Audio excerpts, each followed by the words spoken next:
Hello and welcome. Today we'll be exploring a serious condition affecting the kidneys, renal infarction. We'll delve into what causes it, how it impacts the body, and what can be done about it.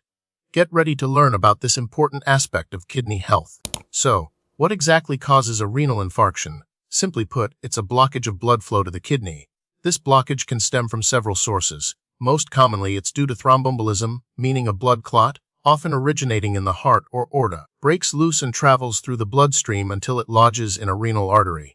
Atrial fibrillation, a type of irregular heartbeat, is a significant risk factor for this. Other causes include atherosclerosis, where plaque buildup narrows the renal arteries, trauma to the kidney, renal artery dissection, a tear in the artery wall, and certain clotting disorders. Rarely, some procedures such as renal artery angioplasty can cause the blockage. Let's understand the pathophysiology. When a renal artery becomes blocked, the affected kidney tissue is deprived of oxygen and nutrients. This lack of oxygen, known as ischemia, leads to cellular damage and eventually cell death or infarction. The extent of the damage depends on the size of the blocked artery and the duration of the blockage. If a large artery is blocked, a substantial portion of the kidney can be affected. The body might try to compensate by increasing blood flow to the remaining healthy kidney tissue. Over time, if the infarction is significant, it can lead to kidney dysfunction and even kidney failure. Renal infarction isn't an extremely common condition, but it's also not rare and is likely underdiagnosed. The true incidence is difficult to determine because many cases may be asymptomatic or misdiagnosed. Individuals with pre-existing heart conditions, particularly atrial fibrillation or those with a history of blood clots, are at higher risk. The elderly are also more susceptible due to age-related vascular changes. However, it can occur in younger individuals, especially those with underlying hypercoagulable states or those who have suffered trauma. The signs and symptoms of renal infarction can vary widely depending on the size of the infarct and the overall health of the individual. The classic presentation includes sudden onset of flank pain, that's pain in your side, often accompanied by nausea and vomiting. Hematuria, or blood in the urine, may also be present. Some people might experience fever or elevated blood pressure. However, some infarctions can be asymptomatic, especially if they are small or if the individual has pre-existing kidney disease, making diagnosis more challenging.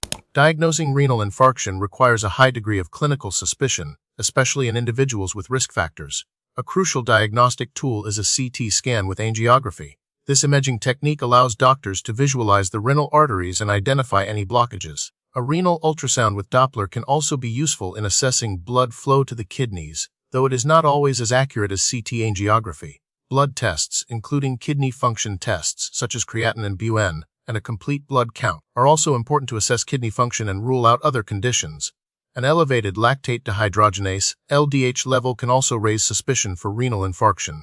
While there aren't strictly defined types of renal infarction based on clinical characteristics, we can classify them based on the size and location of the infarct, as well as the duration of the ischemia.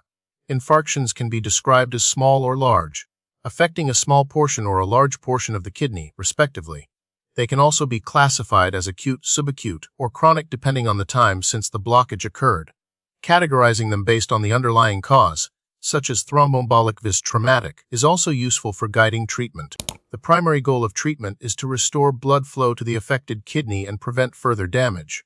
The treatment approach depends on the time since the infarction occurred.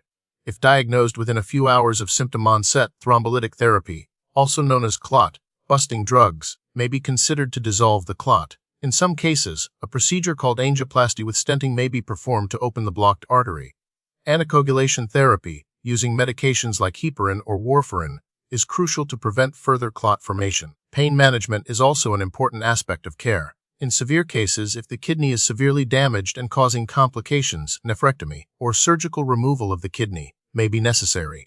Preventing renal infarction primarily involves managing underlying risk factors. For individuals with atrial fibrillation, proper anticoagulation is essential. Controlling blood pressure and cholesterol levels can help prevent atherosclerosis. Maintaining a healthy lifestyle, including regular exercise and a balanced diet, is also crucial for overall cardiovascular health. Individuals with hypercoagulable states may require long-term anticoagulation to prevent clot formation. Avoiding trauma to the kidney is also important. The prognosis for renal infarction varies depending on the size and location of the infarct, the time to diagnosis and treatment, and the individual's overall health. Small infarcts may cause minimal long-term damage, while large infarcts can lead to significant kidney dysfunction and potentially kidney failure. Early diagnosis and treatment improve the chances of a favorable outcome. Recent research is focused on developing more effective thrombolytic therapies and improving diagnostic imaging techniques. Studies are also investigating the role of novel anticoagulants in preventing recurrent renal infarction. Continued research efforts are crucial for improving the management and outcomes of this potentially serious condition.